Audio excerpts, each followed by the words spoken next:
Il y a une chose à laquelle tu t'accroches en ce moment. Tu le sais, une personne, un projet, une vie que tu voyais clairement avant qu'elle ne se dissolve. Et chaque fois que tu essaies de tourner la page, quelque chose te ramène en arrière. Tu te dis que c'est l'amour, ou la loyauté, ou que tu es quelqu'un de bien qui ne laisse pas tomber les gens. Sauf que ce n'est rien de tout ça. Ce qui te retient, c'est un mécanisme silencieux que personne ne t'a jamais montré. Il n'a pas de nom dans les manuels, il n'apparaît pas dans les conversations à voix haute, mais il pilote la moitié de tes décisions, et tant que tu ne le verras pas en face, il continuera de choisir à ta place. Voilà ce qu'on ne te dit pas. Quand tu refuses de lâcher quelque chose, ce n'est presque jamais la chose elle-même que tu protèges, c'est l'investissement. Toutes ces nuits où tu y as cru, toutes ces fois où tu t'es plié en deux pour que ça marche, tous ces dimanches où tu as choisi de rester alors qu'une voix te disait de partir. Ton cerveau a fait les comptes en silence, et il refuse d'écrire perdu sur le bilan. C'est ce que les psychologues appellent le coût irrécupérable. Plus tu as donné, plus partir te semble fou. Pas parce que la chose vaut le coup, mais parce que reconnaître qu'elle n'en valait pas le coup voudrait dire que tu t'es trompé pendant longtemps. Et ce mot, s'être trompé, ton ego refuse de le prononcer. Alors tu restes. Tu restes dans la relation qui s'est éteinte il y a 2 ans. Tu restes dans le projet qui te vide. Tu restes dans la version de toi qui ne te ressemble plus. Et tu appelles ça de la persévérance.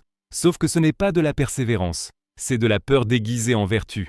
Maintenant, tu te dis sûrement quelque chose comme « si je lâche, j'aurai tout perdu ». Tout ce temps, toute cette énergie, tout ce que j'ai construit. Et c'est exactement là que la mécanique se referme sur toi. Parce que tant que tu tiens, tu peux te raconter que rien n'est fini. Tant que rien n'est fini, tu n'as pas à faire le deuil.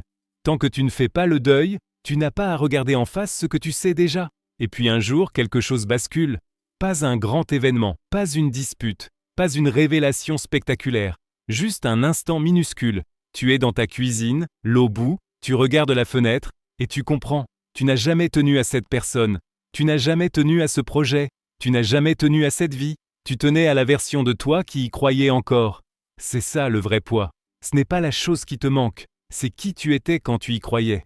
L'innocence, l'élan, la certitude que cette fois ce serait différent. Lâcher, ce n'est pas perdre la chose. Lâcher, c'est dire adieu à la personne que tu étais quand tu pensais qu'elle resterait. Et c'est précisément ce qui rend le geste si insupportable. Personne ne pleure vraiment une relation morte. On pleure le soi qui aimait encore. Personne ne pleure vraiment un projet abandonné. On pleure l'ambition qui y avait mis tout son feu. Quand tu dis que tu n'arrives pas à tourner la page, ce n'est pas la page qui pose problème, c'est le reflet que tu vois dedans. Voilà pourquoi la plupart des gens ne lâchent jamais vraiment. Ils traînent, ils oscillent, ils reviennent sur leurs pas. Ils racontent la même histoire pendant 10 ans à des amis qui n'osent plus leur dire la vérité, parce qu'ils croient qu'ils luttent pour quelque chose qui en vaut la peine, alors qu'en réalité, ils luttent contre l'idée d'avoir été quelqu'un qui s'est trompé. Mais il y a une chose que ce mécanisme ne te dit pas. Et c'est probablement la plus importante de tout ce que tu entendras aujourd'hui. La personne que tu étais quand tu y croyais n'a pas besoin que tu restes pour exister. Elle a existé. Elle était réelle. Son amour, son élan, sa foi, tout ça était vrai au moment où ça s'est passé. Lâcher la chose ne l'efface pas. Ne pas lâcher ne la protège pas. Tu ne sauves rien en t'accrochant. Tu retardes seulement le moment où tu comprendras que tu étais déjà libre. Le jour où tu lâcheras vraiment, tu ne le sentiras pas venir. Il n'y aura pas de larmes finales, pas de scène, pas de page tournée avec fracas.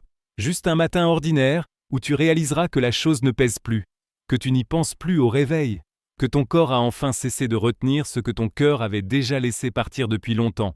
Et là, tu comprendras quelque chose que presque personne ne dit à voix haute. Tu n'as jamais tenu à cette personne. Tu tenais à la version de toi qui croyait encore que ça pouvait marcher. Et maintenant qu'elle s'en va, tu n'es pas en train de la perdre, tu es en train de la libérer.